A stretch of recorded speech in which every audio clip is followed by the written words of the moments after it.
Hi guys. So ഇന്ന് ഞാൻ നിങ്ങളുടെ മുമ്പിൽ വന്നത് ഒരു സന്തോഷം ഷെയർ ചെയ്യാൻ വേണ്ടിയിട്ടാണ്. വേറൊന്നല്ല, നമ്മുടെ സ്വന്തം ലോറ എന്ന നമ്മുടെ സ്വന്തം ബിസിനസ് 1 year ആനിവേഴ്സറി ആണ് ഇന്ന് ആഘോഷിക്കുകയാണ്. കഴിഞ്ഞ വർഷം ഇതേ സമയം നമ്മുടെ ഇനോഗ്രേഷൻ ആയിരുന്നു. ഞാനും ചുച്ചും ഗീതയും ഞങ്ങളുടെ ജീവിതത്തിലെ ഏറ്റവും ബിഗ്ഗസ്റ്റ് ആയിട്ടുള്ളൊരു ഡ്രീം അച്ചീവ്മെൻ്റ് ആയിരുന്നു ഇതെന്ന് പറയുന്നത്. ഒരുപാട് എല്ലാവരും ചെയ്ത പോലെ തന്നെ ഒരുപാട് സ്ട്രഗിളും കാര്യങ്ങളും സങ്കടവും സന്തോഷമൊക്കെ വന്നൊരു മൊമെൻ്റ് ആയിരുന്നു ആ ദിവസം എന്ന് പറയുന്നത്. അപ്പോൾ ഒരു 1 yearലേക്ക് എത്തി നിൽക്കുമ്പോൾ വളരെ സന്തോഷമുണ്ട് ഞങ്ങൾക്ക് 3 പേർക്കും.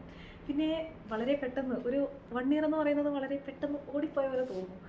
സോ അങ്ങനെ ഇരിക്കുമ്പോൾ ഞാൻ ഗാലറിയൊക്കെ നോക്കി ഞങ്ങളുടെ പഴയ ഫോട്ടോസും വീഡിയോസൊക്കെ ഒന്ന് കണ്ടു. അപ്പോൾ അത് നിങ്ങളുമായിട്ടൊരു മെമ്മറി ആയിട്ടൊന്ന് ഷെയർ ചെയ്യാമെന്ന് വിചാരിച്ചു. ഈ ഒരു ബിസിനസ്സിൻ്റെ ബാക്ക് സപ്പോർട്ട് എന്ന് പറയുന്നത് തീർച്ചയായിട്ടും ഞങ്ങളുടെ ഓരോരുത്തരുടെയും ഫാമിലി മെമ്പേഴ്സാണ്, ഫാമിലീസാണ്. പിന്നെ അതേപോലെ ഏറ്റവും ക്ലോസ്ഡ് ആയിട്ടുള്ള കുറച്ച് ഫ്രണ്ട്സുമാണ്. അപ്പോൾ എല്ലാവരോടും നന്ദി. അപ്പോൾ ഇതിനകത്ത് ഒരുപാട് താങ്ക്സ് പറയാനുള്ളത് കസ്റ്റമേഴ്സിനോട് തന്നെയാണ്. അപ്പോൾ നമ്മളെ ഇത്രയും ട്രസ്റ്റ് ചെയ്ത് നമ്മുടെ അടുത്ത് പ്രോഡക്റ്റൊക്കെ മേടിച്ചതിന് ഒരുപാട് നന്ദിയുണ്ട്. അപ്പോൾ തുടർന്നുള്ള ദിവസങ്ങളിലും തുടർന്നുള്ള കാലങ്ങളിലേക്കും നിങ്ങളുടെ സപ്പോർട്ട് ഞങ്ങൾ പ്രതീക്ഷിക്കുന്നു. അപ്പോൾ നമ്മുടെ ആനിവേഴ്സറി ആയിട്ട് നിങ്ങൾക്കൊരു ഓഫർ തരാം. നമുക്ക് 3 daysലേക്കാണ് വാലിഡിറ്റി വരുന്നത്. നമ്മുടെ എല്ലാ പ്രോഡക്റ്റിനും 10% ഓഫ് ഉണ്ട്. അപ്പോൾ ഡോണ്ട് മിസ് ഇറ്റ്. അപ്പോൾ പർച്ചേസ് ചെയ്യാം. ഓക്കെ, ടാറ്റാ.